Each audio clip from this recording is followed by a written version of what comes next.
আল্লাহর অসংখ্য নবী পৃথিবীতে এসেছেন, সেটা লাখের কম বেশি হতে পারে, কত আমরা জানি না। অগণিত নবী, অগণিত রাসূল আল্লাহ দুনিয়ায় পাঠিয়েছেন। এই অসংখ্য নবী রাসূলদের মাঝে রাসূল মুহাম্মদ ব্যতীত কোন নবীর মেরাজ এভাবে হয় নাই। আমাদের নবী মুহাম্মদুর রাসূলুল্লাহ সাল্লাল্লাহু আলাইহি ওয়াসাল্লাম যে সব নবীর মাঝে সেরা, আল্লাহ মেরাজ করানোর মাধ্যমে এটা প্রমাণ করে দিয়েছেন। এইভাবে সপ্তম আকাশ পার করিয়ে সিদরাতুল মুনতাহায় নিয়ে আল্লাহ তাআলা তার নবীদেরকে সশরীরে এভাবে আকাশ ভ্রমণ করান নাই, এবং এভাবে সশরীরে কোন নবীকে আল্লাহ তাআলা মালাকুত জাবারুত, জান্নাত জাহান্নাম সবগুলো একসাথে সফর করান নাই। সুবহানাল্লাহ। এই মেরাজের মাধ্যমে নবী মুহাম্মদের শ্রেষ্ঠত্বের প্রমাণ হলো সব নবীর উপর। জীবিত থাকাকালে সব নবী ছিল জমিনে, আর আল্লাহ তাআলা নবী মুহাম্মদ সাল্লাল্লাহু আলাইহি ওয়াসাল্লামকে জীবিত থাকাকালে নিয়ে গেছেন আসমানের উপরে। জীবিত হযরত ঈসা আলাইহিস সালামকে আল্লাহ আসমানে নিয়েছেন, তিনি এখনো জীবিতই আছেন। তবে হযরত ঈসা আলাইহিস সালামকে আল্লাহ তাআলা রেখেছেন দ্বিতীয় আকাশে। কোন আকাশে? হাদিসে পাওয়া যায় দ্বিতীয় আকাশে। আল্লাহর হাবিব বলেছেন যে মেরাজের রাতে ঈসা আলাইহিস সালামের সাথে আমার সাক্ষাৎ হয়েছিল দ্বিতীয় আকাশ। আল্লাহর হাবিব সাল্লাল্লাহু আলাইহি ওয়াসাল্লামকে আল্লাহ সপ্তম আকাশ পার করে নিয়েছেন। মৃত্যুর পরে হযরত ইব্রাহিম আলাইহিস সালামকে আল্লাহ তাআলা আকাশে তুলে নিয়েছেন। রাসূলুল্লাহ সাল্লাল্লাহু আলাইহি ওয়াসাল্লাম বলেন, আমি মেরাজের রাতে যখন সপ্তম আকাশে গেলাম, নবী ইব্রাহিমকে মসজিদে বাইতুল মামুরের সাথে হেলান দিয়ে বসে থাকা অবস্থায় দেখেছি। আল্লাহু আকবার। নবী ইব্রাহিম হচ্ছেন আমাদের নবীরও বাবা, শুধুমাত্র আমাদের প্রিয় নবীর বাবা না, মুসলিম উম্মতের বাবা। নাকি মুসলিম জাতির পিতাকে, হ্যাঁ, জাতির পিতা চেঞ্জ করা যাবে না। আমাদের মুসলিমদের জাতির পিতাকে ইব্রাহিম আলাইহিস সালাম। আল্লাহ উনাকেও আকাশে নিয়েছেন মৃত্যুর পরে, তবে সপ্তম আকাশ। আর রাসূলুল্লাহ সাল্লাল্লাহু আলাইহি ওয়াসাল্লামকে আল্লাহ জীবিত অবস্থায় নিয়েছেন সপ্তম আকাশের উপরে। সিদরাতুল মুনতাহা রাসূল গিয়েছেন, যেটা আল্লাহ নিজে কোরআন মাজিদে বলছেন, ওয়ালাকাদ রাআহু নাজলাতান উখরা ইনদা সিদরাতিল মুনতাহা। আল্লাহ তাআলা জিবরিল আমিনকে সিদরাতুল মুনতাহার কাছে উনার সশরীরে দ্বিতীয়বার দেখেছেন। ওয়ালাকাদ রাআহু, তিনি তাকে দেখেছেন নাজলাতান উখরা, দ্বিতীয়বার। প্রথমবার দেখেছিলেন দুনিয়া ওহী নাজিলের শুরুতে, আর দ্বিতীয়বার দেখেছেন জিবরিলকে সশরীরে সিদরাতুল মুনতাহার কাছে। এই সিদরাতুল মুনতাহার কাছে জিবরিল আমিনকে প্রিয় নবী দেখেছেন, এই শব্দ প্রমাণ করে নবী মুহাম্মদ আকাশ পার হয়ে সিদরাতুল মুনতাহা পর্যন্ত গিয়েছে। এটা আল্লাহর কোরআন দিয়ে প্রমাণিত। সুবহানাল্লাহ। অথচ নবী ইব্রাহিম গিয়েছেন সপ্তম আকাশ পর্যন্ত, তাও মৃত্যুবরণ করার পরে।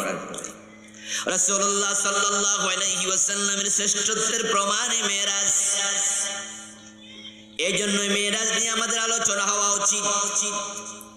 এবং মেরাজ আল্লাহ তাআলার কাছে কতটা আলোচিত ঘটনা বটে। এই সূরার নামে আল্লাহ, এই ঘটনার নামে আল্লাহ তাআলা সূরা বনী ইসরাঈলের অন্য নাম দিলেন সূরাতুল ইসরা। একটা সূরা নাম দিয়ে এই ঘটনাকে আল্লাহ তাআলা কিয়ামত পর্যন্ত তার বান্দাদের মাঝে তিনি আলোচিত করে রাখতে চান। সুবহানাল্লাহ। এজন্য মিরাজ কেন্দ্রিক আলোচনা আমাদের করতে হবে, জাতি যেন এটা ভুলে না যায়, এবং আমাদের ছোট ছোট বাচ্চারাও জানে যে নবী মুহাম্মদের জীবনে একবার মিরাজ সংগঠিত হয়েছিল। এই ইলম তাদের কানে পৌঁছিয়ে দিতে হবে। যদি বছরে 1-2বারও কমপক্ষে আলোচনাটা না হয়, তাহলে কিন্তু আমাদের পরবর্তী প্রজন্ম এই বিষয়ে অনবহিত হবে, তারা বুঝবে না মিরাজ কি। এবং মিরাজের বৈজ্ঞানিক তথ্যগুলো তুলে ধরা উচিত, কারণ আজকের এই দিনে বিজ্ঞানের অগ্রযাত্রা চলছে। মানুষ এখন অলরেডি চাঁদের জমিনে চলে গেছে। নীল আর্মস্ট্রং চাঁদে নেমেছে আজ থেকে আরো কত যুগ আগে। গত কিছুদিন আগেও দেখেছেন আপনারা চাঁদে নেমেছে ভারতের নতুন অভিযানকারীরা। চাঁদের মাটিতে পৃথিবীর বিভিন্ন দেশের বিজ্ঞানীরা যাচ্ছে। মানুষ মঙ্গল গ্রহে অলরেডি নবযান পাঠিয়ে দিয়েছে। হতে পারে কত বছরের কয়েক বছর, এক যুগ দুই যুগ অথবা তার ভিতরে আমরা শুনতে পাবো মঙ্গল গ্রহের জমিনেও মানুষ নেমেছে। আজকে বিজ্ঞান অনেক দূর গেল। এখন এই বিজ্ঞানীরা যদি প্রশ্ন তোলে মানুষ আকাশে যেতে পারে না, আমরা মঙ্গল গ্রহে গিয়েছি, এটা আকাশ নয়, এটা মহাশূন্য। আকাশ কোথায়? এত দূর আমরা বিজ্ঞানীরা খুঁজে পাই নাই। এবং আকাশের নিচে আছে কোটি কোটি গ্রহ নক্ষত্র। সূর্যটাই তো পৃথিবীর চেয়ে 13 লক্ষ গুণ বড়। এখন পৃথিবী থেকে তোমাদের নবী মুহাম্মদ সূর্য পার হইয়া কেমনে গেল? কারণ সূর্য তো পৃথিবীর চেয়ে 13 লক্ষ গুণ বড়। তো পৃথিবী থেকে যাওয়ার সময় সূর্যের গায়ে ধাক্কা লাগলো। আর সূর্যের ভিতরে এমন তাপমাত্রা, এই তাপমাত্রাতে কোনো মানুষ বেঁচে থাকার কথা না। সূর্যের ভিতরে তাপমাত্রা হলো 1,40,00,000,000 ডিগ্রি সেলসিয়াস। মাত্র 1600-1700 তাপমাত্রা, 1536 ডিগ্রি সেলসিয়াস যখন আগুনের তাপমাত্রা উঠে যায় তখন এই লোহাগুলো গলে মোম হয়ে যায়। 1700, 1800, 1900, 2000 ডিগ্রি আপনার সেলসিয়াস তাপমাত্রা যদি দেয় তাহলে লোহার মোম হয় না, লোহাগুলো পানি হয়ে যায়। তার তাপমাত্রা যত বাড়বে লোহা তত তাড়াতাড়ি গলে যাবে। এবং আয়রন ফ্যাক্টরিতে যেখানে লোহা বানানো হয়, লোহার বড় বড় গাদা, বড় বড় টুকরাগুলোকে আগুন দিয়া গলাইয়া তারপরে চাঁচের ভিতরে মোমের মতো ঢুকানো হয়। ওই চাঁচ দিয়া 2 সুতা 3 সুতা 5 সুতা রড তৈরি হয়। এখন আগুন দিয়া লোহা গলাইয়া যদি রড বানায়, ওই আগুনের তাপমাত্রা মাত্র 1500-1600 ডিগ্রি সেলসিয়াস। আর সূর্যের ভিতরে আছে 1,40,00,000,000 ডিগ্রি সেলসিয়াস। তো তোমাদের নবী এ সূর্য পার হইল কেমনে? আমরা মেরাজ মানি না। তারা যদি এমন কথা বলে যৌক্তিকভাবে সেগুলার প্রতিরোধ করা দরকার আছে না নাই? আজকের এই দিনে মানুষ পিঠের মাঝে অক্সিজেনের বোতল নিয়ে হিমালয় পাহাড়ের চূড়ায় ওঠে। আমাদের বাংলাদেশি 2-3 হিমালয় পর্বতের চূড়ায় উঠেছে, একজন মহিলা একজন পুরুষ। হিমালয় পর্বতের চূড়ার উচ্চতা কত হাজার ফিট? মাত্র 29,000 ফিট। ওই 29,000 ফিট উচ্চতায় উঠতে যদি অক্সিজেন লাগে তাহলে রাসূলুল্লাহর মেরাজ হয়েছে আকাশের পার হইয়া। এখান থেকে সূর্য হলো 9,30,00,000 মাইল দূরে। তাহলে তোমাদের নবী তো এসব পার হয়ে আকাশে গেছে। তখন তো অক্সিজেনের বোতল সিস্টেমটাই ছিল না। তো আকাশে যখন গেছে অক্সিজেন ছাড়া কেমনে গেল? আমরা এসব মানি না, তোমরা ফাও কথা বলো। যে কোনো জিনিস যখন আমরা ছেড়ে দিই তখন নিচের দিকে পড়ে যায়। এর কারণ জমিনের মাঝে আছে গ্র্যাভিটেশন ফোর্স, মাধ্যাকর্ষণ শক্তি। এখন তোমাদের নবী যখন উপরের দিকে গেল, মাধ্যাকর্ষণ শক্তি তাকে তো টেনে ধরার কথা ছিল, সে গেল কেমনে? তখনকার দিনে তো আজকের মতো মহাকাশ যান আবিষ্কার হয় নাই। তোমাদের নবী কেমনে মেরাজ করছে? এগুলো ঠিক না। তারা যদি এই জাতীয় অভিযোগ করে যৌক্তিকভাবে অভিযোগগুলো খণ্ডন করার মতো আলেম ওলামাদের দরকার আছে না নাই? না হয় নাস্তিক বিজ্ঞানীরা আমাদের প্রিয় নবীর এই মেরাজের মতো একটি গুরুত্বপূর্ণ মুজিজাকে তারা ঠেকাইয়া দেবে। আমাদের বাচ্চাদের কানের ভিতরে এমন ভুল মেসেজ পৌঁছিয়ে দেবে, মগজের ভিতরে এমন চিন্তার বিভ্রান্তি তৈরি করবে, পরবর্তী প্রজন্ম এই ঘটনা শুনে নাস্তিক হয়ে যেতে পারে, কোরআনে অবিশ্বাসী হয়ে যেতে পারে।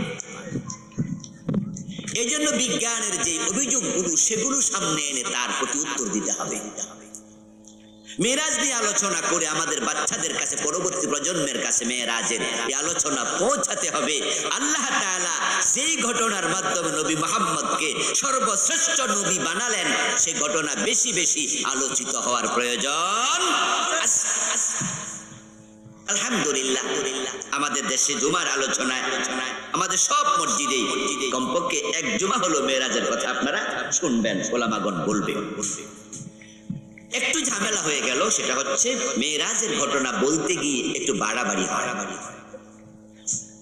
মেরাজ নিয়ে গবেষণা কম, আলোচনা বেশি। আর আলোচনা যখন বেশি হয় তখন কিছু কথাবার্তা এদিক সেদিক হয়। এমন কিছু কথা মেরাজ নিয়ে সমাজে প্রচলিত আছে যে কথাগুলো আদৌ মেরাজের ঘটনার মাঝে ডকুমেন্টারি, দলিল ভিত্তিক, অথেন্টিসিটি সহ পাওয়া যায় না। তখন আলোচনা করতে গিয়ে আমাদের কিছু কিছু ভাইয়েরা এমন কিছু উদ্ভট কথা বলেন যেগুলো ডাহা মিথ্যা। এবং এই মিথ্যা ওয়াজগুলো শুনে আমাদের মুসলমানরা মনে করে হুজুর যেহেতু কইছে এটা ঠিকই হবে, তাই তারা সুবহানাল্লাহ বলতেছে, অথচ এগুলো হাদিস কোরআনে নাই। আল্লাহ তাআলার দ্বীন এমন একটি সঠিক সলিড ধর্ম যে এখানে কিছু বাড়ানো যাবে না, কিছু কমানো যাবে না। আল্লাহর হাবিব সাল্লাল্লাহু আলাইহি ওয়াসাল্লামের মেরাজ এমন এক বিস্ময়কর ঘটনা যা আল্লাহ তাআলা নিজে সুবহান শব্দ দিয়ে আলোচনার অবতারণা করে বোঝালেন। এমন আশ্চর্য ঘটনা আমি ঘটিয়েছি, দুনিয়ার মানুষ তোমরা কোনোদিন এটা অঙ্কের যোগ বিয়োগে মিলাতে পারবে না। এমন ঘটনা ঘটাইছি, কেমনে ঘটলো তোমাদের ব্রেন কুলাবেও না, চিন্তা করে হিসাব মিলাতে পারবেই না। এই জন্য মুজিজাকে মুজিজা বলা হয়। মুজিজা মানে হলো হুয়া যুহুরু আমরিন খারিক লিল আদা মিন মুদ্দাইন নবুওয়া। এমন ঘটনা ঘটবে যেটা স্বাভাবিকতার ব্যতিক্রম, যেটা স্বাভাবিকভাবে কেউ ঘটাতে পারে না। এমন ঘটনা ঘটবে নবীর পক্ষ থেকে, তখন এটার নাম মুজিজা। আর সেটা যদি নবী ব্যতীত কোন অলির পক্ষ থেকে ঘটে তখন এটার নাম কারামত। আল্লাহর হাবিব সাল্লাল্লাহু আলাইহি ওয়াসাল্লাম আঙ্গুল দিয়ে ইশারা করেছিলেন, চাঁদ দুই টুকরা হয়ে গেছে। এমন ঘটনা হাদিসে আছে না নাই? কোরআনেও তো আছে, ওয়ানশাক্কাল কামার, ওয়ানশাক্কাল কামার, চাঁদ বিদীর্ণ হয়ে গেছে। সহিহ বুখারীতে এসেছে, হেরা পাহাড়ের পাদদেশে কিছু কাফের প্রিয় নবীকে দেখলেন, দেখে বলেন, ইয়া মুহাম্মদ, ও আল্লাহর নবী মুহাম্মদ সাল্লাল্লাহু আলাইহি ওয়াসাল্লাম, তুমি তো নবুয়ত দাবি আমাদেরকে কিছু একটা চাইলো, একটি নিদর্শন দেখতে। রাসূলকে বলল, দেখাও কিছু।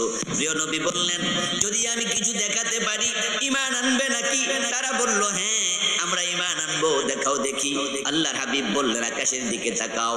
সেদিন পূর্ণিমার রাত ছিল, জলজল করে চাঁদ আলো দিচ্ছিল। প্রিয় নবী আঙ্গুলটা উঁচিয়ে একটি ইশারা করলেন, তারা নিজের চোখে দেখতে পেল। সাথে সাথে আকাশের চাঁদ দুই টুকরা হয়ে জমিনে আছড়ে পড়েছে। কিন্তু তারা ঈমান আনে।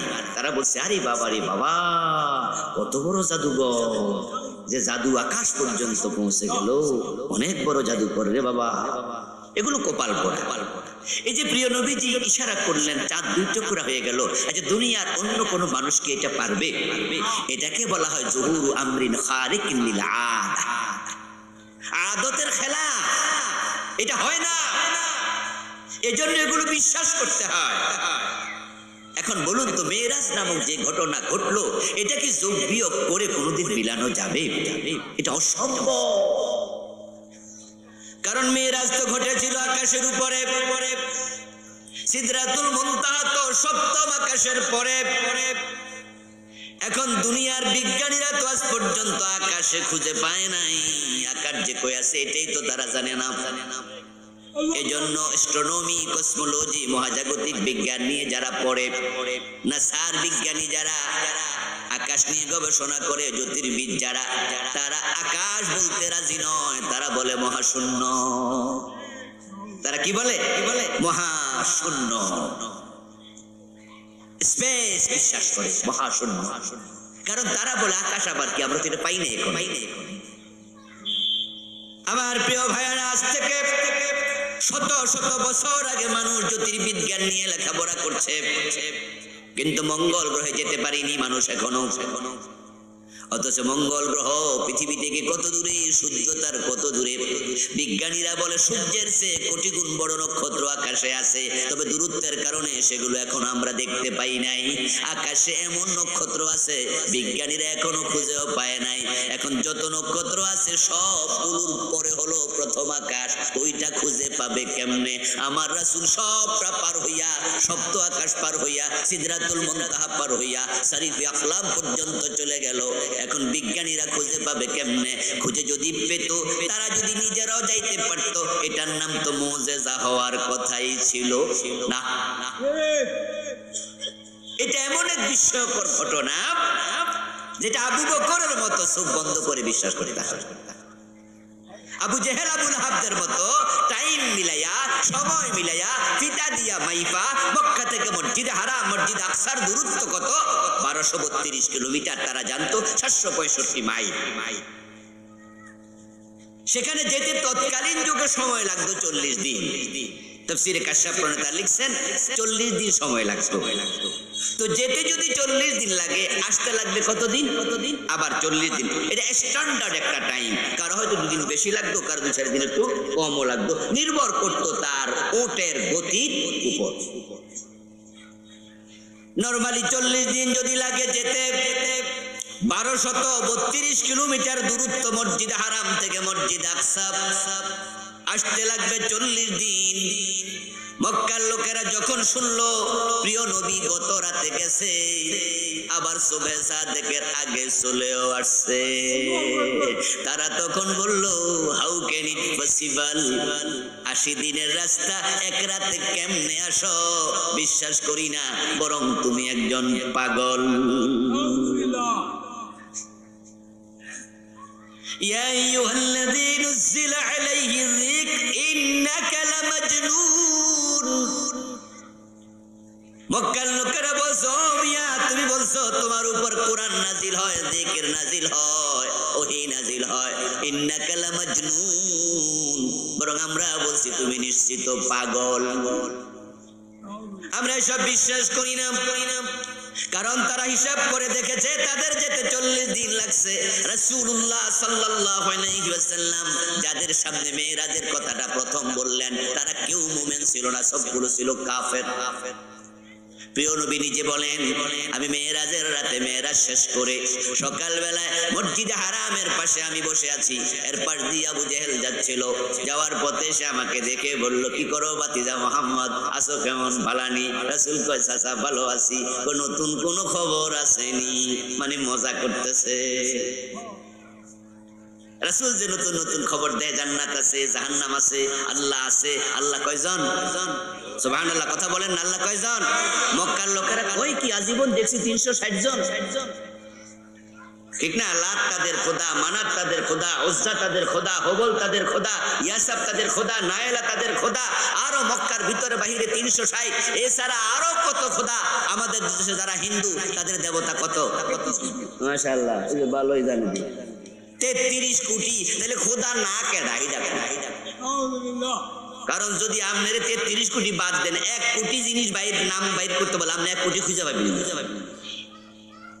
1 কোটিতে আপনি গাছ গাছালির নাম সব একত্র করে লইব না। আর খোদা মানে 33 কোটি। কি বুঝাইলো? বুঝাই দিল দুনিয়াতে যে আছে এই খোদা।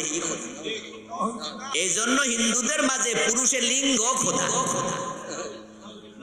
জানেননি আপনারা? ওই পুরুষের নাম ছিল শিব।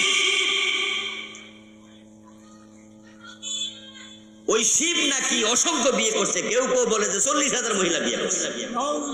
মানে যারা সামনে পাইতে হেরে বিয়ে করে। এই জন্য তারা বলে যে পুরুষ 40,000 মহিলার বিয়ে করছে, এর মত দামি কারে কয়? এই পুরুষই শক্তি কত রে। এই জন্য এর লিঙ্গের পূজা শুরু। এবং যে সমস্ত মেয়েদের বিয়ে হয় না হিন্দুদের, তারা শিবলিঙ্গা পূজা করে। আস্তাগফিরুল্লাহ। কি আর কমু ভাই, সব কথা তো বলা যায় না। আমি আপনার ইন্দোনেশিয়া বালি দ্বীপে গিয়েছিলাম আজ থেকে 5-7 বছর আগে। তো বালি দ্বীপ খুব চমৎকার একটি দ্বীপ। ঘুরতে গেলাম, জাকার্তা গিয়েছি, বালি দ্বীপে গিয়েছি। তো বালি দ্বীপে গিয়ে দেখি একটা অংশ বালি দ্বীপের একবারে সাগরের সাথে ভারত মহাসাগরে লেগে আছে। ওখানে অনেক জীবজন্তু, বিশেষ করে বানর, গাছে গাছে বানর, হাজার হাজার বানর। তা আমার যিনি ড্রাইভার ছিল উনি আমার বলছে ইংরেজিতে যে স্যার আপনার মাথার টুপিটা খুলে হাতে নেন, ঢোকার আগে ওই জায়গায় ঢোকার আগে। আমি বললাম কেন? পরে বললো যে ওখানে এত বেশি মানকি, এত বেশি বানর যে কোন ফাঁকে টুকুলে গাছে উঠতে যা আপনি টের পাবেন না। তো যদি আপনি টুকুলে গাছে উঠতে যাও আপনি তুই আর খাইতেন না, তুই এত গাছ উঠে যাও। এই জন্য আমার একটু টুপি হাতে নেন। ঠিক আমি গিয়ে দেখি আরে বাবা রে এত বান্দর। ওখান দিয়া দ্বীপের একবারে আপনার লাস্ট দিকে বিশাল পাহাড়, শত শত ফিট উঁচু, উঠার জন্য ওরা ইয়া বানাইছে, আপনার কি বলে সিঁড়ি বানাইছে। আল্লাহু আকবার কবীরা। অনেক সময় লাগে উঠতে হয়, কষ্ট করে উঠলাম, সময় হাতে নিয়ে গেলাম। উঠে দেখি এটা এইভাবে একবারে মনে হয় ইউক্লিপটাস গাছ, 200-250 ফিট উঁচু পাহাড়। ওখান থেকে নামলাম, এক পথে গেলাম আরেক পথে নামলাম। নেমে দেখি রাস্তার মাঝে কিছু মহিলা দোকানদার বিক্রি করতেছে পুরুষের গুপ্তাঙ্গ, বাঁশ দিয়ে বানায়। চোখ পড়ছে, হঠাৎ করে চমকে উঠলাম, কিরে এই কি দোকানদার, এই কি বস্তু। তো পরবর্তীতে আমি জানতে পারলাম যে ওই দেশে ওই এলাকায় হিন্দু অধ্যুষিত, যে সমস্ত মেয়েদের বিয়ে হয় না তারা এগুলো কিনে বাড়ি নিয়ে এগুলোর পূজা করে। তখন আমি ভাবলাম যে 33 কোটি আর এমনি হয়েছে, সামনে যারে পাইছে হেরে কোথা বলে। ডক্টর জাকির নায়েক হাফেজাহুল্লাহ নাম শুনছেন? কথা বলতে এখন দেয় না। তামাম দুনিয়া তার জন্য সংকীর্ণ হয়ে গেল। আমেরিকা ভিসা ক্যান্সেল করেছে, যেতে দেয় না, ইউরোপে যেতে দেয় না। ভারতে ছিল, ভারত সরকার তার সবকিছু বাজেয়াপ্ত করে ফেলেছে। কোরআনের কথা বলতে এই জন্যই, যদি আমরা ওরে বলছি খারাপ মানুষ, ইহুদির দালাল, আহারে আমরা মুসলমান ছিলাম না, আমাদের সম্পদ। কারণ তার যৌক্তিক আলোচনা হিন্দু ধর্ম নিচে নেমে গেছে, ইসলাম উপরে উঠে গেছে, ঠিক কিনা? ভারতে সে হাতে কলমে দেখাই দিছে যে এই যে মূর্তি পূজা করো, এগুলা বেদেও নাই, গীতাতেও নাই, মহাভারতেও নাই, রামায়ণেও নাই, উপনিষদও নাই। তোমাদের হিন্দুদের কিতাবে মূর্তি পূজার কথা নাই, বরং এক আল্লাহর কথা হিন্দুদের কিতাবেও আছে।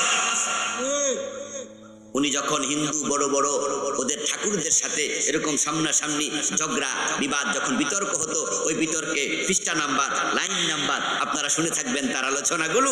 যখন এইভাবে প্রমাণ করতে শুরু করলো, ভারতের সেই হিন্দুত্ববাদী সরকার মনে করলো তাহলে তো হিন্দু ধর্মের 12টা বাজায় দেবে, তাই দেশ থেকে বের করে দিল, পুরা মালামাল জমি সম্পদ সব বাজেয়াপ্ত করলো, রাষ্ট্রে গেলে জেলে দিয়ে দেবে, তাই যেতে পারে। ছিল কিছুদিন সৌদি আরবে, সেখান থেকে তারাই দিছে আবার, কারণ সৌদি আরবও তো এখন আমেরিকায় চালায়, জানেন তো। যদিও ওরা প্রেসিডেন্ট আছে আমাদের বাংলাদেশের মতো আর কি, আমরা বাংলাদেশকে আমরা চালাই। কিছুক্ষণ আলাউদ্দিন ভাই কিছুক্ষণ আগে বলছে কেডা যে চালায়। তো উনি যেহেতু কইছে আমি আর কমু না, কারণ সব কথা আমরা কইতেও পারি না। আমার প্রিয় ভাইয়েরা, সৌদি আরব আমেরিকা নিয়ন্ত্রণ করছে, সৌদি আরব থেকে তারাই দিছে মালয়েশিয়াতে আছে। ওইটাকে নায়ককে প্রশ্ন করা হয়েছিল, হিন্দু এবং মুসলিম তারা যে দ্বন্দ্ব ঝগড়া ফাসাদ, এ বিষয়ে আপনি কিছু বলুন। তখন জাকির নায়েক হাফেজাহুল্লাহ বলছিল আসলে তাদের মাঝে আর আমাদের মাঝে খুব বেশি ব্যবধান নাই, শুধু একটা রয়ের ব্যবধান আছে, ওই রটুকু সরাইয়া দিতে পারলে আমরা এক হয়ে যেতে পারি। কত সফট করে ফেললেন। বললো তারাও মানুষ, আমরাও মানুষ, তাদের বাবা আদম, আমাদের বাবা কি, তাদের মা হাওয়া, আমাদের মা কি। তো এই হিসেবে তারা আমরা কাছাকাছি। ঝামেলা শুধুমাত্র একটা রটা সরাই দেন, তারা আর আমরা এক হয়ে যাব। হিন্দু আর মুসলমানের মাঝে পার্থক্য খুব বেশি নাই, রয়ের ব্যবধান। এই আলোচনা শুনে তো আমি অপেক্ষা করছি, আরে কি বললো রে, শুধু একটা মানেটা কি? মানেটা হচ্ছে হিন্দুরা সামনে যা পায় তারে কয় খোদা, আর আমরা বলি না খোদা কয়জন, সাথে আমরা বাকি সবকিছু লাগাই দিই। আল্লাহ একজন, খোদা একজন, আর যা কিছু আছে সব হইল খোদার। এটা লাগাই দেন। কোরআনে আছে লিল্লাহি মা ফিস সামাওয়াতি ওয়া মা ফিল আরদ, আকাশ জমিনে যা আছে সব মালিকানা কার। উনি বলছে খোদা সব না, খোদা হলো একজন, আর যা আছে সব একটা লাগাই দাও, তাহলে সব কিছু কার? আল্লাহর, খোদার।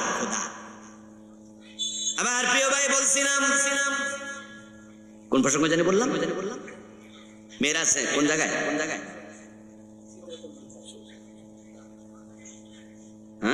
মানকি ও হিন্দুদের যে তারা দেখেন কত খোদা বানাইলো, ওই তো 360 খোদা ওখান থেকে আসছিলাম।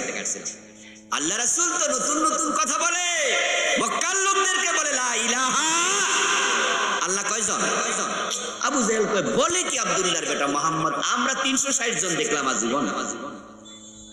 এই জন্য আল্লাহ রাসূলকে আজকে জিজ্ঞাসা করতেছে, ভাতিজা নতুন কোন খবর আছে নাকি? আল্লাহর হাবিব বলতেছে, চাচা আবু লাহাব শুনেন, আজকে এমন এক ঘটনা ঘটছে যেটা বড় আশ্চর্যকর। কি ঘটনা ঘটছে? গত রাতে আমি মসজিদ আকসায় গিয়েছি, তারপরে সেখান থেকে মহাকাশ সফর করেছি সিদরাতুল মুনতাহা।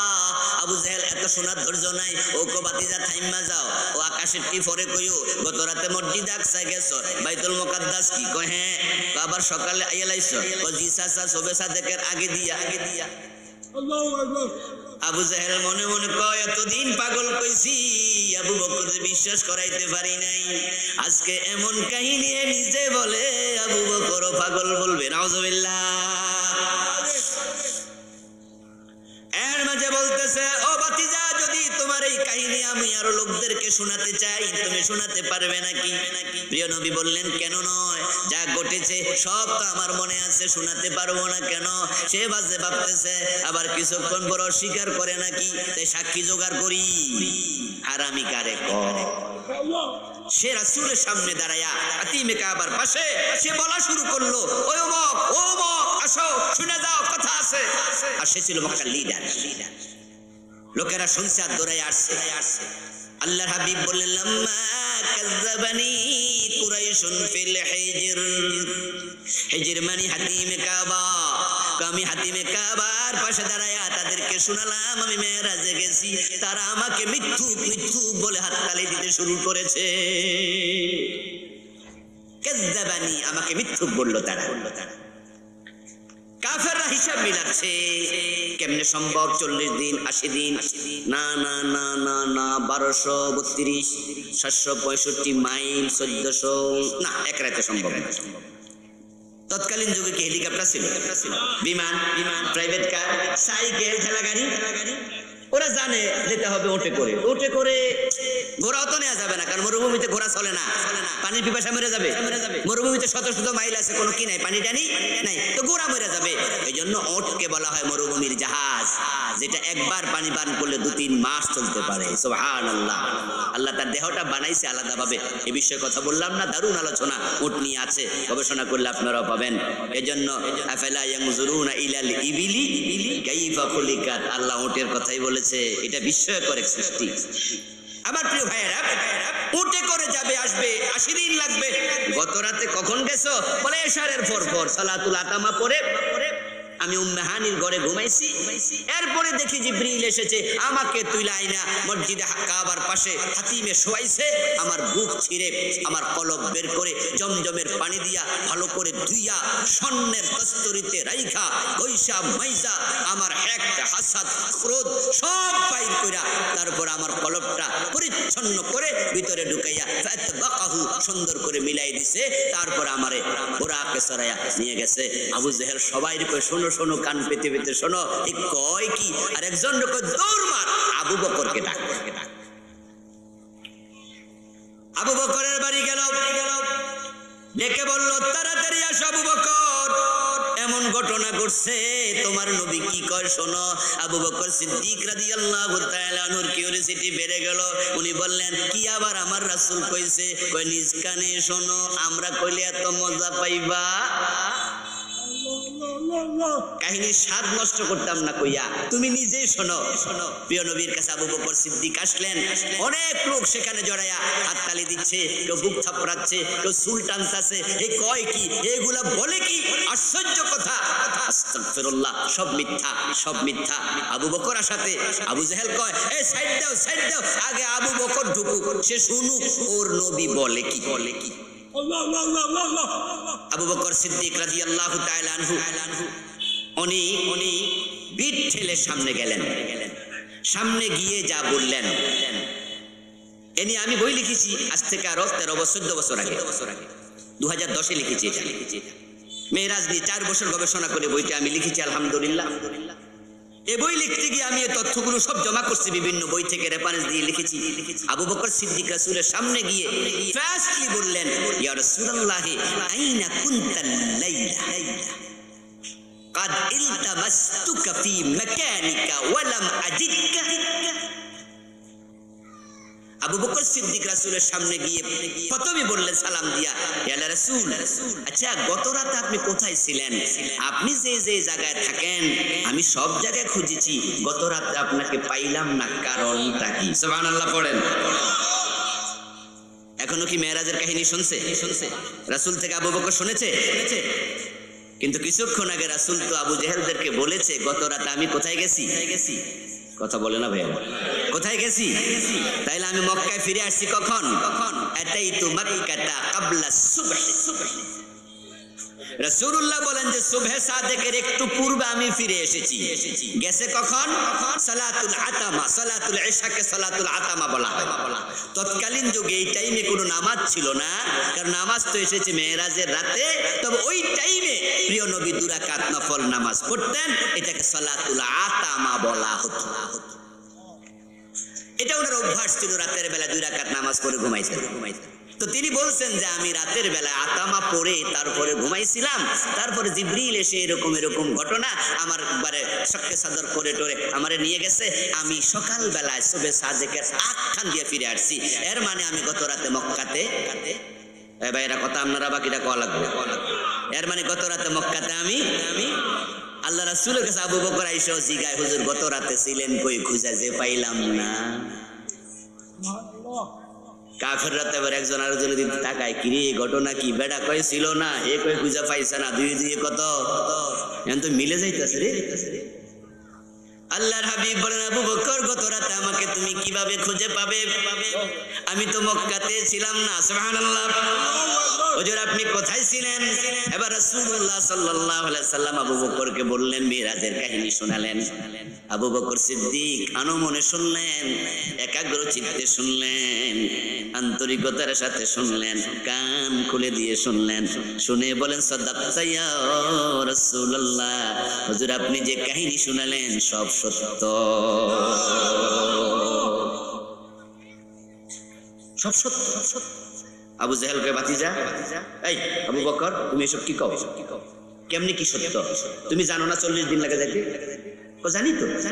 আসতে কত? 40 দিন। তো তোমার নবী কইলো কালকে রাতে গেছে, রাতে চলে আসছে, আর তুমি অঙ্ক টঙ্ক কিচ্ছু হিসাব মিলাই না। 80 দিনের রাস্তা একদিন আসে কেমনে? সত্য হয় কেমনে? এটা সত্য না। আবু বকর কয় এটা সত্য। কিভাবে সত্য? এবার আবু বকর সিদ্দিক বলেন, তোমাদের মতো আমি অঙ্কের হিসাব মিলাই নাই, এটা তো মুজিজা, এটা অঙ্কের হিসাব মিলাই বিশ্বাস করা যাবে না। এমন লোক এই কথা বলেছে যার সব কথা আমি বিশ্বাস করি। তিনি বলেছেন তিনি আল্লাহ আছে, আমি আল্লাহকে না দেখে বিশ্বাস করেছি। তিনি বলেছেন জান্নাত আছে, জাহান্নাম আছে, না দেখে বিশ্বাস করেছি। তিনি বলেছেন ফেরেশতা আছে, কোনোদিন দেখি নাই, বিশ্বাস করেছি। যার সব কথা বিশ্বাস করি তিনি বলতেছেন গত রাতে মেরাজে গেছে, অবিশ্বাস করার কি আছে? এটাও বিশ্বাস করি। মিরাজ হচ্ছে এমন এক ঘটনা যেটা আবু বকরের মতো চোখ বন্ধ করে বিশ্বাস করতে হয়। আমরাও করতে রাজি আছি না নাই? করতে রাজি আছি না নাই? তবে হ্যাঁ, ইসলাম লজিক্যাল একটি ধর্ম। ইসলামে 2-1টা বিষয় পাওয়া যায় এই লজিক্যাল, 2-1টা বিষয় যেগুলা লজিক দিয়ে মিলবে না। যেমন ধরেন কাশ দিছে, অজু ভেঙে গেল। তো অজু ভেঙে যাওয়ার পরে কি আবার অজু করে নামাজ পড়া লাগে না? তখন যে জায়গায় হাওয়া বাড়িছে ওইটা কি দোয়া লাগে? আপনি আবার হাত ধুবেন, মুখ ধুবেন, পা ধুবেন, মাথা মাসে করবেন। অথচ 2 মিনিট আগে আপনি মুখ ধুইছেন, হাত ধুইছেন, মাথা মাসে করছেন, তারপরে পাটা ধুইয়া আপনি মসজিদে গেছেন। হঠাৎ কাশ আইছে, আপনার মুখের পানি এখনো কিন্তু আছে, ভিজা, এখনো আপনি শুকায় নাই, মোছেন নাই, এর মাঝে কাশ দিছেন আর অজু ভেঙে গেছে। এখন ইসলামকে অজু আবার করো। তো যে বেড়ার কারণে অজু ভাঙছে এ বেড়ারও দিবেন না। এখন আপনাকে বলা হচ্ছে আবার মুখ ধো, আবার হাত ধো, আবার মাথা মাসে করো, আবার পা ধো। এখন আপনি যদি বলেন যে কোন যুক্তিতে দুম, এই মাত্র না দুইলাম, তো তাহলে যে দোষ করছে হেরে দুইয়া না হেরে দোয়া লাগে। এটাকে লজিক দিয়ে মিলানো যায় না। এটা হলো আল্লাহর অর্ডার। আল্লাহ যা বলেছে তাই করতে হবে, প্রশ্ন করা যাবে না। আসলিম তাসলাম, আত্মসমর্পণ করো, মেনে নাও, নিরাপত্তা পাও। আমরা যখন অজু করার জন্য পানি পাই না তখন কি করা লাগে? তায়াম্মুম। কি করা লাগে? এই ভাইরা কথা বলেন না কেন? তায়াম্মুম তো করা লাগে নাকি? আচ্ছা, অজু করলে ধুলাবালি যা আছে তা কি থাকে না যায়? তায়াম্মুম করলে আরো লাগে। কি আশ্চর্য ব্যাপার! আপনি যখন একটু ময়লা টলা হয়ে গেছে অজুটা বুঝে আসে, লজিক্যাল যুক্তি। নামাজ পড়বা, হাত দো, মুখ দো, পা দো, মাথা মাসে করো, অর্থাৎ শরীরটাকে পবিত্র করো, এগুলোতে ময়লা বেশি লাগে। পানি নাই, তায়াম্মুম করো। তো তায়াম্মুম করলে কি ধুলাবালি যায় না আরো লাগে? তো লাগলে পবিত্র হলো কেমনে? এটা খানিকটা ইলজিক্যাল, যুক্তি দিয়ে এটা মিলানো যাবে না। এরকম দুই একটা মাসআলা আছে ইলজিক্যাল, আর পুরা ইসলাম লজিক্যাল, সবটা যুক্তিতে মিলবে। মেরাজটাও লজিক্যাল। সুবহানাল্লাহ। আজকের বিজ্ঞান যত আপত্তি করবে সব খণ্ডন, এবং তাদের বিজ্ঞান। এই জন্য মেরাজ মুজিজা আমরা বিশ্বাস করি, তবে তোমরা যে লজিক দাঁড় করাবা প্রত্যেকটা খণ্ডন করার মতো ইলম আল্লাহ তাআলা তোমাদের মাধ্যমে আমাদের কাছে পৌঁছায় দিয়েছে। কারণ বিজ্ঞানের জয়যাত্রার পিছনে কোরআনের ভূমিকা আছে না নাই? বিজ্ঞানের, কোরআনের ভিতরে বিজ্ঞান আছে কিনা? আমার এই বইতে আমি অনেকগুলো যুক্তি এনেছি, খণ্ডাইছি। এই খণ্ডানোটা আমার কোনো বাহাদুরি নয়, এটাই তাদের যুক্তি। আমার প্রিয় ভাই, তারা বলেছে এখান থেকে যদি দুনিয়া থেকে কোনো মানুষ উপরের দিকে ওঠে তাহলে পরে গ্র্যাভিটেশন ফোর্স তাকে ধরে রাখবে। এখন সে যাবে কেমনে? যেতে পারবে না। অথচ তাদের একটা সূত্র আছে, এসকেপ ভেলোসিটি, বাংলায় বলে মুক্তি গতি। ওখানকার বিজ্ঞানীরা বলেছে তবে দুনিয়ার মানুষ যদি এমন কোন যান তৈরি করতে পারে যেটার গতি হবে প্রতি ঘন্টায় 25,000 মাইল, সেকেন্ডে 8 মাইল, প্রতি সেকেন্ডে যদি 8 মাইল গতি সম্পন্ন কোনো বাহন তৈরি করা যায়, আর ওই বাহনকে তারা আকাশে পাঠাতে চায়, তাহলে গ্র্যাভিটেশন ফোর্স, গ্র্যাভিটেশন পাওয়ার ওই বাহন আর আটকাইতে পারবে না। গতির কারণে সে গ্র্যাভিটেশন পাওয়ার ছিদ্র করে উপরে চলে যেতে পারবে। তাই যত নবযান মহাকাশে পাঠায় ওই রকেটগুলো, ওগুলোর গতি হয় 25,000 মাইলের চেয়েও বেশি। এটা হলো এসকেপ ভেলোসিটির তথ্য। আচ্ছা, আলহামদুলিল্লাহ, এই যে নবযানগুলো মহাকাশে ওটা পাঠাইছে, আজ পর্যন্ত আমেরিকা সবচেয়ে বেশি নাসার বিজ্ঞানীরা করেছে। ওয়াশিংটন সিটিতে এসকেপ মিউজিয়াম নামে, স্পেস মিউজিয়াম নামে একটা বিশাল মিউজিয়াম আছে। আমি 2018-তে ওখানে গিয়েছিলাম। ওয়াশিংটনে গিয়ে আমি আমার সফর যারা সঙ্গী তাদেরকে বললাম যে স্পেস মিউজিয়ামটা আমারে দেখায় দিয়েন। 1-2 ঘন্টার ভিতরে ছিলাম। তো ওরা মহাকাশে যে নবযানগুলো পাঠাইছে সবগুলোর ভিডিও তারা ধারণ করেছে, কিভাবে উঠতেছে, কিভাবে যাচ্ছে, কিভাবে পৌঁছতেছে। এমন কিছু ক্যামেরা বানাইছে ওখানে পৌঁছা পর্যন্ত পুরাটা তারা নিয়ন্ত্রণ করছে, পর্যবেক্ষণ করছে। আর তাদের বড় বড় স্ক্রিন আছে, এক একটা আপনাদের এই এসে বড় হবে, পিছনে যে আমাদের পর্দা, ওগুলোর মাঝে সারাক্ষণ চালাইয়া রাখছে। আর মানুষেরা লাইন ধরে সামনে দাঁড়ায় দাঁড়ায় দেখতেছে কেমনে মহাকাশে নবযান যাচ্ছে। এবং যেগুলো আবার ফিরে এসেছে, যেমন নীল আর্মস্ট্রং যেটাতে করে গিয়েছিলেন, নীল আর্মস্ট্রং কি আকাশে মরে গেছে নাকি? না, তারা নবযান আকাশ ছাদে গেছে, নামছে, চাঁদের মাটিতে ঘুরছে, সেখানকার মাটি সহ লইয়া আবার দুনিয়াতে পদার্পণও করেছে। তো যেই পোশাক পরে গেছে, যে জানে করে গেছে, যে মাস্কটা তার পরা আছে, দেখবেন টেলিভিশনের মতো মাথার মাঝে এরকম একটা পরা, এই সবগুলো তারা সেখানে রেখে দিয়েছে। এগুলো মানুষ দেখতেছে। এটা স্পেস মিউজিয়াম। আমার প্রিয় ভাই, বিজ্ঞানীরা যা দেখালো তাতে প্রমাণ হলো 25,000 মাইল গতি যদি হয় তাহলে আকাশে যেতে বাধা নাই। এবার বলুন তো, আমার রাসূল যেটাতে করে গেছে এটার নাম কি ছিল? বোরাক। বোরাক শব্দটি বারকুন থেকে এসেছে। বারকুন এবং কাহরুবা এগুলো সমর্থবোধক শব্দ। বাংলায় মানে হলো বিদ্যুৎ। এই যে যখন বৃষ্টি হয় আকাশে, যখন ঝড় তুফান হয়, মাঝে মাঝে বিদ্যুতের চমক হয়, বিজলি চমকায়, এটাকে বার্ক বলা হয়। এটার গতি হলো, বিজ্ঞানীরা বলছেন বিদ্যুতের গতি প্রতি সেকেন্ডে 1,86,000 মাইল। তো রাসূলকে আল্লাহ মেরাজে নেয়ার জন্য যে বাহনটা পাঠাইছে এটার নাম ছিল বুরাক। বারকুন নয়, এটা বুরাক, ভিন্ন জিনিস, শব্দের মাদ্দা এক। তাফসীরে কাশফের সাথে সংশ্লিষ্ট সূরা ফাতিহার অংশকে বলা হয় ওয়াসাফ। ওই ওয়াসাফের মাঝে আর রহমান আর রহিম এই দুই শব্দের ব্যাখ্যা করতে গিয়া তাফসীরে কাশফ প্রণেতা লিখেছেন কাসরাতুল মাবানি তাদুল্লু আলা কাসরাতিল মাআনি। মাদ্দার মাঝে যখন অক্ষর বেড়ে যাবে তখন মূল অর্থের মাঝে ব্যাপকতা বেড়ে যাবে। রহমান এবং রহিম দুইটা হা মিম থেকে এসেছে। রহমান অর্থ দয়ালু, রহিম মানে দয়াবান, অর্থ একই, কিন্তু রহমানের মাঝে অক্ষর একটা বেশি, সেটা হলো 5টা, আর রহিমের মাঝে অক্ষর হলো 4টা। রহমানের মাঝে একটা বেশি, তাই রহমান শব্দের অর্থ হলো দুনিয়া দয়া আছে আল্লাহর, আখিরাত মুমিনের জন্য দয়া আছে। রহমানুল দুনিয়া ওয়াল আখিরা, রহিমুল দুনিয়া ফাকাত। তো বুরাক শব্দের মাঝে বারকুন থেকে একটা অক্ষর বেশি, আলিফ বেশি, এই জন্য এটার গতি 1,86,000 মাইল না, তার চেয়েও বেশি।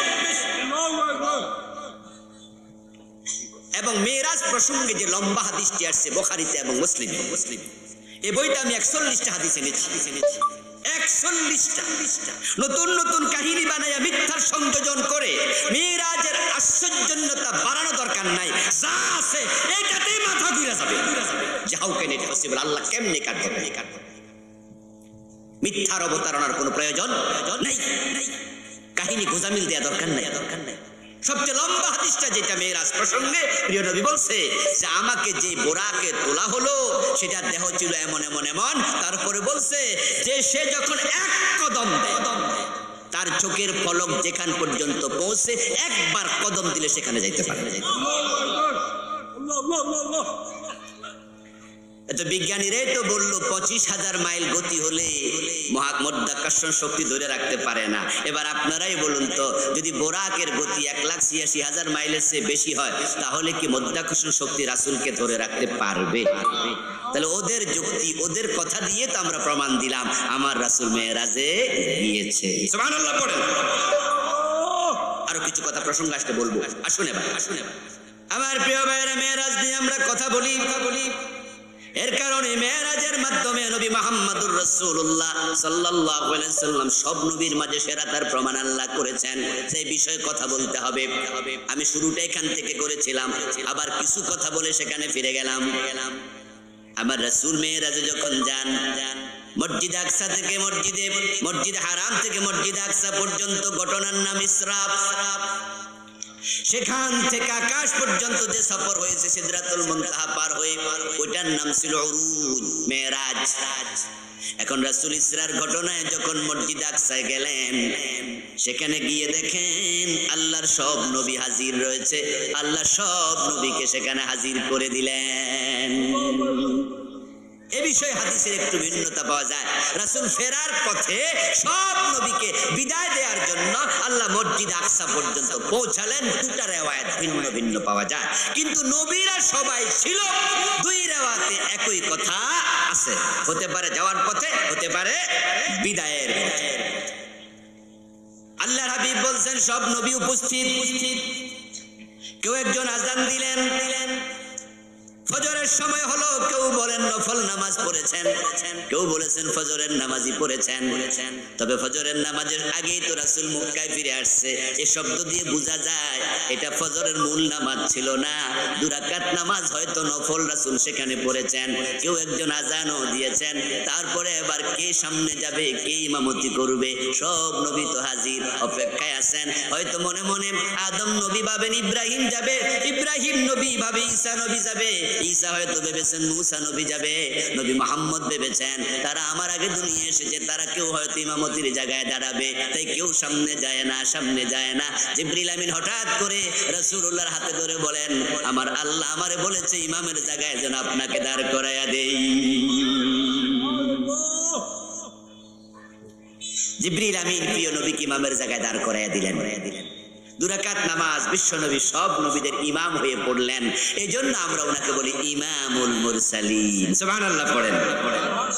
আমরা কি বলি ইমামুল প্রিয় নবী সাল্লাল্লাহু আলাইহি ওয়াসাল্লাম সব নবীর ইমাম হয়ে গেলেন সেই মেরাজের মাধ্যমে আমার রাসূল সব নবীর ইমাম ওই মেরাজ নিয়ে বেশি বেশি আলোচনা দরকার আছে না নাই আমার প্রিয় নবী সাল্লাল্লাহু আলাইহি ওয়াসাল্লাম মেরাজ থেকে ফিরে আসলেন মেরাজের বিষয়ে তিনি উম্মাহকে জানালেন জানানোর আগে আমরা কেউ কিছু জানতাম না মেরাজ এমন এক ঘটনা যেটা দুনিয়াতে ঘটে নাই ঘটেছে মহাকাশে তাই মেরাজ প্রসঙ্গে কোনো বক্তার কথার দাম নাই কোনো আলেমের কথার দাম নাই কারণ এটা গবেষণা করে বলার কোনো সুযোগও নাই মেরাজ প্রসঙ্গে কথা বলতে হলে তিন ব্যক্তির কথার মূল্য আছে বলুন তো কয় ব্যক্তি মেরাজ নিয়ে কনসেপ্ট নিয়ে বাড়ি যাবেন ভালো করে শোনেন বিষয়টা মেরাজ নিয়ে হুজুরের কথারও কোনো মূল্য নাই আমারও নাই উনারও নাই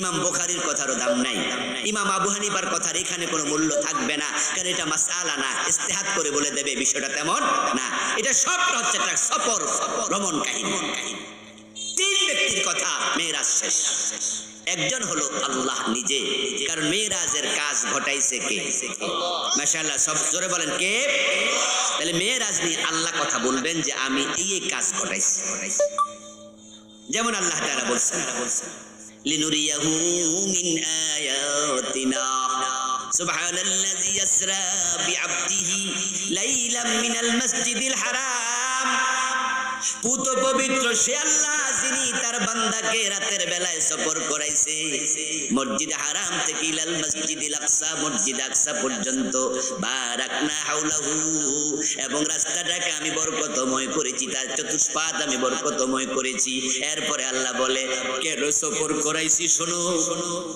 লিনুরিয়াহু মিন আয়াতিনা আমি আমার নবীকে আমার নিদর্শনগুলা দেখাতে চাই সুবহানাল্লাহ কি দেখাতে চান এই কথা কিন্তু বুঝে নেবেন পরে কিছু কথা আছে যেগুলো পেছ লাগাই দেবে যেগুলো আমরা সমাজে বলতে গিয়ে পেছ লাগাই অলরেডি দিছি আমাদের বাংলাদেশের অধিকাংশ আলেম যখন মেরাজ নিয়ে ওয়াজ করে তখন শুরুটাই করে রাসূলকে আল্লাহ আরশে আজিমে নিছে এবং অধিকাংশ আলোচকের আলোচনা শুনে বুঝবেন মেরাজ হইছে আরশে আজিমে অথচ রাসূল আরশে আজিমে গেছেন এই বিষয়ে কোরআন এবং হাদিসে একটা আলোচনাও নেই এজন্য বলছি যে আমার কথা ভালো করে না শুনলে প্যাচ লেগে যাবে আল্লাহ বলছে আমি রাসূলকে কেন এনেছি শোনো লিনুরিয়াহু মিন আয়াতিনা আমার নিদর্শন দেখাতে চাই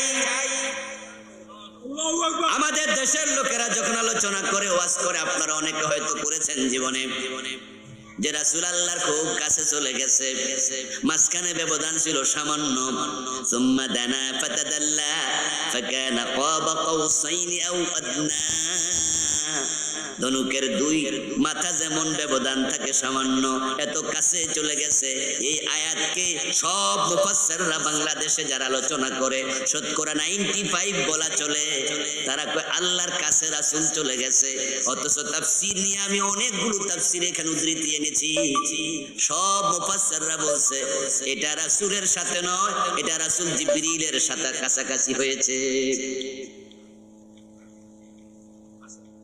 আরশে আজিমে তুললেন আল্লাহ এবং রাসূলকে কাছাকাছি আনলেন এবং রাসূলুল্লাহ মেরাজে যখন যায় উনার পায়ে জুতা ছিল জুতা নিয়ে উঠছে এমন ওয়াজও বাংলাদেশে আছে না নাই আরো কত কিছু ঢুকে গেল এই কথাগুলোর প্রমাণটা আপনাকে দিতে হবে কারণ তিন ব্যক্তির কথার বাইরে মেরাজের কথা চলবে না একজন হলো স্বয়ং আল্লাহ এই দলিল আল্লাহর কোরআন থেকে দেয়া লাগবে এখন আল্লাহর কোরআনে রাসূল আরশে উঠছে এমন দলিল দেন দেখি কয় নাই জুতা পায়ে ছিল রাসূলের দলিল দেন কোরআনে আছে নাকি কয় নাই তাহলে আবার দ্বিতীয় জন রাসূল নিজে কারণ তিনি মেরাজে গেছে তাই মেরাজ নিয়ে রাসূল অনেক হাদিস বলেছে এই বিষয়ে 25 জন সাহাবীর বর্ণনা শুধু তাফসীর ইবনে কাসির প্রণেতা একাই আনছে 25 জন সাহাবীর হাদিস ইবনে কাসির একা আনছে একটা বিষয়ে এত সাহাবীর বর্ণনা অন্য কোনো বিষয়ে পাওয়া যায় না বললেই চলে। তাহলে এবার রাসূল যে বলেছে একটা হাদিস দেখান তো, হাদিসে আছে কিনা দেখান। কারণ রাসূল যদি বলে মেরাজ উনি গেছে, উনার কথা সত্য, যেহেতু তিনি নিজে গেছে, এই দুইজনের কথা লাগবে। তৃতীয় জন হলো সঙ্গী ছিল জিবরিল আমিন। তাই জিবরিল যদি বলে হ্যাঁ এই ঘটনা ঘটেছে, আমরা বিশ্বাস করব। এখন জিবরিলের সাথে কথা বলার সুযোগ কারো আসেনি, তাহলে উনার এমনি বাদ দিয়া দেন, উনার কথা শোনার কোনো সুযোগ আর নাই। এখন তিনজনের বাহিরে মেরাজ নিয়ে যদি হুজুর কোনো কথা কয়, আমরা হুজুরের জিজ্ঞামু হুজুর আপনি কি আসিলেননি? কইব না। তো আপনি জানেন কেমনে? থামেন একটু।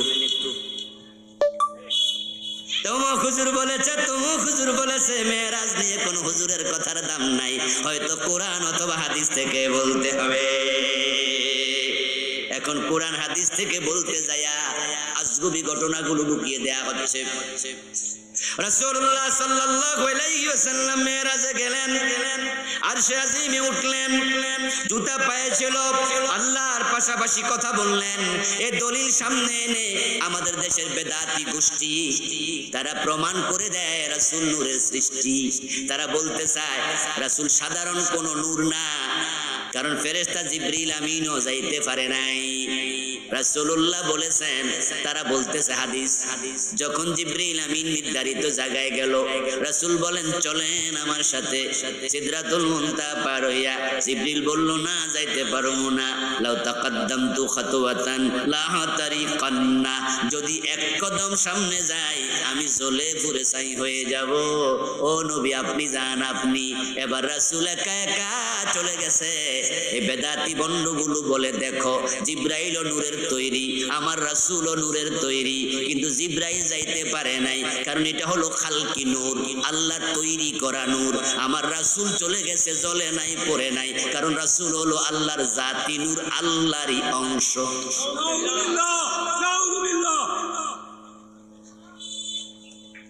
ও প্রিয় ভাইরা, পেট যে কোথাটা কোথায় গিয়ে লাগে বুঝতে হবে। এই যে রাসূলুল্লাহকে আল্লাহর অংশ বানাইলো।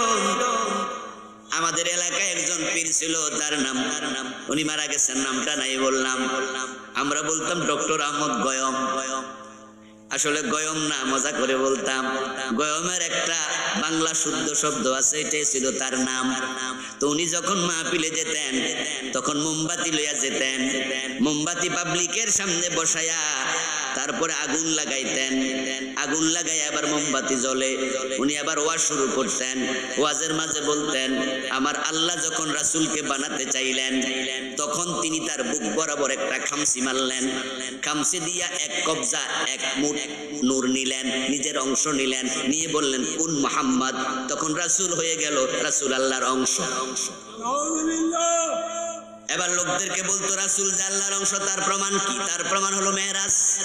এই ঘটনা এবার এই যে জিবরিল আমিন যাইতে পারলো না, বললো আমি এক কদম গেলে জ্বলে যাব, পুড়ে যাব। ও মানুষেরা, রাসূল যে আল্লাহর কাছে আরশে আজিমে গেছে, রাসূল কি পুরা টুরা গেছিল নি? লোকেরা কয় না। তো কেন পুরলো না? কারণ রাসূলকে তো আল্লাহ এমনি কবজা দিয়া নিজে থেকে বানাইছে, তো নূরে নূরে মিল লাগেছে, পুরো কেমন। এরপরে আবার প্রশ্ন করতো, আচ্ছা আল্লাহ যে এক খামসি নূর নিলেন, তাহলে আল্লাহর না এখানে খালি হয়ে গেল? কি যদি এক কবজা নেয় তাহলে খালি গেল? তাহলে আল্লাহর এখানে কি খালি নি? লোকজন কয় হুজুর আমরা তো আর বুঝি টুজি না, কারণ এখানে তো নিচে খালি তো হইতেই পারে। তখন আরেকটা মোমবাতি লইতো, লইয়া ওই যে মোমবাতি জ্বলে এটার আগুন এমনি লাগাইয়া নিত। এখন মোমবাতি জ্বলে কয়টা? কথা বলেন, দুইটা। এই মোমবাতির আগুন আনছে করতে ওইটাতে নিয়ে এবার কয় এই যে আগুন আমি নিয়ে আইছি হিয়ানে কমছে নি? পাবলিক কয় না, আল্লাহ খামছে নিচে, কমে না।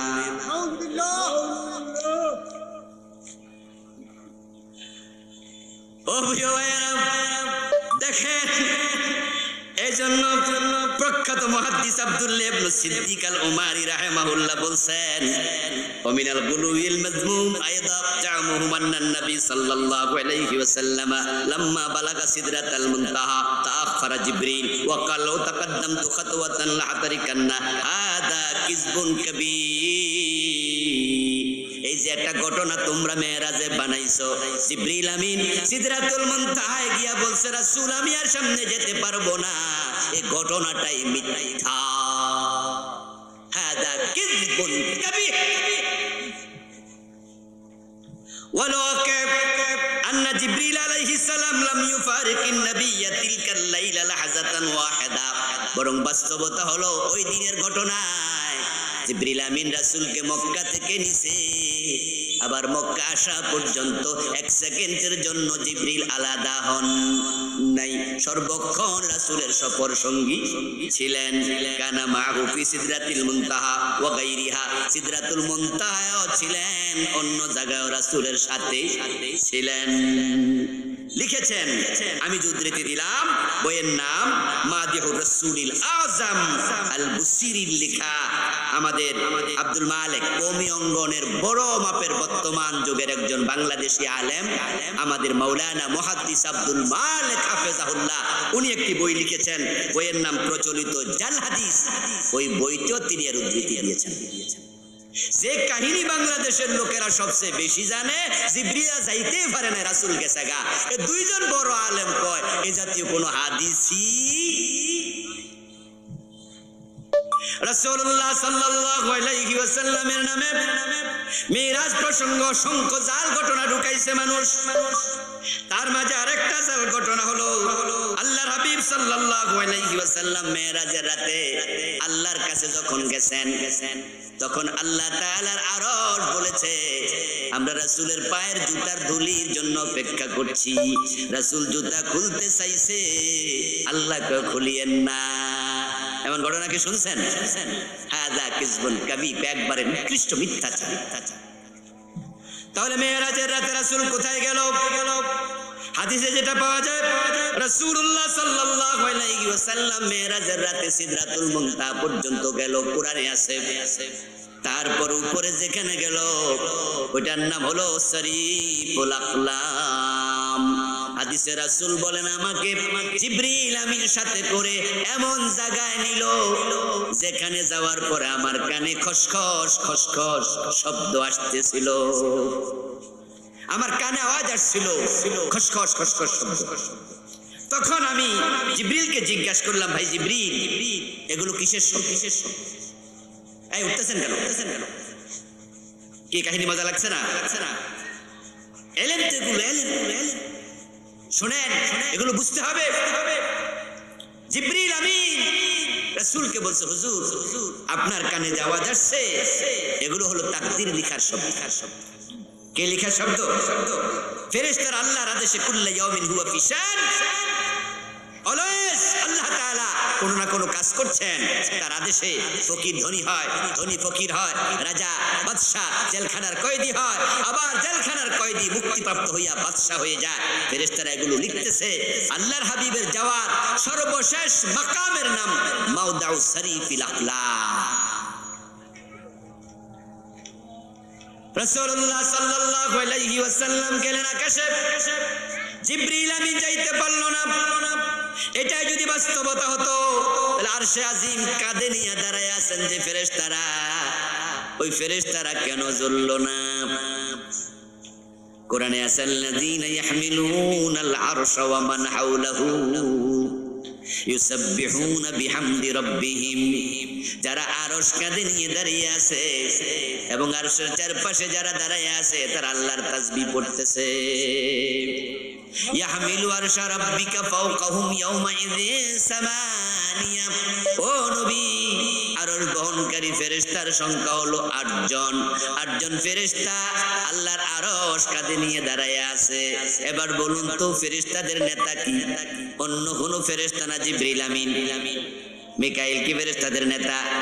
অন্য কেউ? তো জিবরাইল যদি নেতা হয় উনি আরশের দিকে যাইতে পারে না, তাহলে অন্য ফেরেশতা আরশ কাঁধে নিয়ে দাঁড়ায় থাকলো, তারা কেন ফুরলো না? আল্লাহু আকবার। ফেরেশতারা যে আরশ কাঁধে নিয়ে দাঁড়িয়ে আছে এই কথাটা সরাসরি কোরআনে কে বলেছেন? কে বলেছেন? তাহলে ফেরেশতা হচ্ছে 8 জন, আরশ হচ্ছে 8 জন ফেরেশতার কাঁধে। ওই ফেরেশতারা তো আরশ কাঁধে নিয়ে দাঁড়ায় আছে, তোরা কেন ফুরলো না? রাসূল গেলেন আরশে আজিমে, কাহিনী বানাইছে। যাওয়ার পর আল্লাহর হাবিব আল্লাহ তাআলা জিজ্ঞাসা করলেন, রাসূল আমার জন্য কি এনেছেন? আমি বাংলাদেশের ফেমাস বক্তাদের মুখেও শুনেছি। তখন আল্লাহ নাকি জিজ্ঞাসা করছে, আমার জন্য বন্ধুর বাড়িতে আসলে কিছু নিয়ে আসে, আপনি কি আনছেন? রাসূল জবাব দেয়, আত-তাহিয়াতু লিল্লাহি ওয়াস-সালাওয়াতু ওয়াত-তাইয়্যিবাতু। তখন আল্লাহ কয়, আসসালামু আলাইকা আইয়ুহান নাবিয়্যু। এই জাতীয় কত সুন্দর করে কাহিনী বানাইছে, অথচ কোন হাদিসে আত-তাহিয়াতু মেরাজে ঘটছে কোন বর্ণনাই পাওয়া যায় না।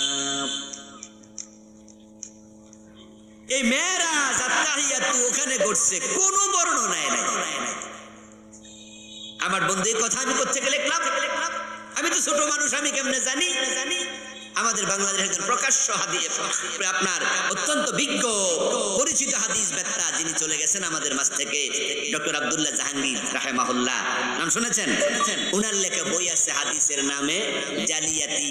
ওই বইতে তিনি ওই ঘটনা লিখছেন, আমি উদ্ধৃতি দিয়েছি, উনার পৃষ্ঠা নাম্বারও লিখছি আমার বইতে, যে আত-তাহিয়াতু ওই ঘটনার সাথে সম্পৃক্ত দুনিয়ার কোন মুহাদ্দিস সনদ সহ একজনও বলেন। কিছু লোকে বানায় ঢুকে আল্লাহর হাবিব বলতেছে, মেরাজ আমি করেছি।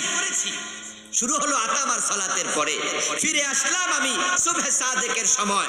অথচ বাংলাদেশে অধিকাংশ বক্তা ওয়াজ যখন করবে মেরাজ প্রসঙ্গে, তখন বলবে যে মেরাজ ঘটেছে একবারে সামান্য সময়ের ভিতরে। রাসূল ফিরে এসে দেখে অজুর পানি এখনো গড়াচ্ছে।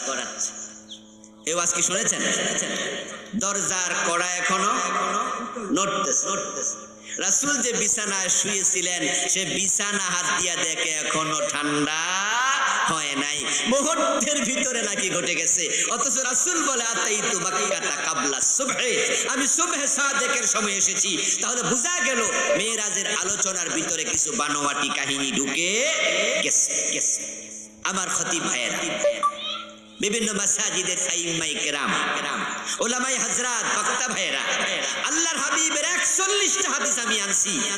যদি এত হাদিস মেরাজ নিয়ে থাকে, বানাইয়া কোনো কাহিনী বলার কোনো প্রয়োজন আছে? কোনো প্রয়োজন নেই। আল্লাহর হাবিব মেরাজে চলে গেলেন, সূর্য পার হলেন কেমনে? আজকের বিজ্ঞান প্রশ্ন তুলবে, আমরা বলবো, দোস্ত, প্রিয় নবী ইব্রাহিম আলাইহিস সালাম আল্লাহর আগুন, আল্লাহর মাখলুক আগুন, যে আগুন জ্বালাইছে 6 মাস ধরে নমরুদের লোকেরা, ওই আগুনের ভিতরে ইব্রাহিম নবী 40 দিন ছিলেন। আগুন ওনার পশমটাও জ্বালাইতে পারে নাই। ইব্রাহিম যদি আগুনের ভিতরে থাকতে পারে, আমার নবী সূর্য ভেদ করে আকাশে যাওয়ার মতো শক্তি তৌফিক আল্লাহ দিতে পারেন। আল্লাহর ক্ষমতা আছে না নাই? ইব্রাহিম নবী আগুনে ছিলেন কয়দিন? 40 দিন। আগুন পোড়াইতে পারছে? কথা বলুন, পোড়াইতে পারছে? তো রাসূল পার হবে, পোড়াবে কেমনে? আজকের বিজ্ঞান কি বলে? আজকের বিজ্ঞান আবিষ্কার করেছে ওয়াটার প্রুফ পোশাক। গায়ে দিয়ে পানিতে নামবেন, গা ভিজবে না। বিজ্ঞান বানিয়েছে ফায়ার প্রুফ পোশাক, গায়ে দিয়ে আগুনের ভিতরে ঢুকবেন, গা পুড়বে না। যদি বিজ্ঞানীরা ওয়াটার প্রুফ ফায়ার প্রুফ পোশাক বানায়া দুনিয়ার মানুষরে পানিতে আগুনে ঢুকাইতে পারে, আমার রাসূলকে মেরাজে নেয়ার সময় আরো অভিনব পোশাক দেওয়ার ক্ষমতা আল্লাহর আছে কিনা? কি বলবেন? অক্সিজেন কোথায় ছিল? 29,000 ফিট, 29,000 ফিট হিমালয়ের উপরে গেলে অক্সিজেন লাগে। কোটি কোটি মাইল উপরে গেছে, অক্সিজেন কই ছিল? তার উত্তরে আমরা বলবো, আমার প্রিয় ভাই, মায়ের পেটে সন্তান জীবিত থাকে 5 মাসের বেশি। প্রথম 4 মাস থাকে তারা মরা, প্রথম 40 দিন থাকে পানি, দ্বিতীয় 40 দিন রক্তপিণ্ড, তৃতীয় 40 দিন আলাক মুদগা মাংসপিণ্ড, 120 দিন যাওয়ার পরে ফাকাসাউনাল ইজামা লাহমা, আল্লাহ বলে আমি মাংসপিণ্ডের ভিতরে হাড্ডি ঢুকাইয়া চামড়া দিয়া ঢেকে মানুষ বানাই। 4 মাসের ব্যবধানে রূহের জগৎ থেকে আল্লাহ রূহ পাঠায়। তারপরে মায়ের পেটে সন্তান 5 মাস, 4 মাস, 6 মাস জীবিত থাকে। এবার আপনারা বিজ্ঞানীরা বলুন তো, ওই মায়ের পেটের বাচ্চা জীবিত অবস্থায় তার নাক থাকে পানির ভিতরে ডুবে, কিন্তু সে অক্সিজেন ছাড়া বাঁচলো কেমনে? আল্লাহ আল্লাহ বাবা।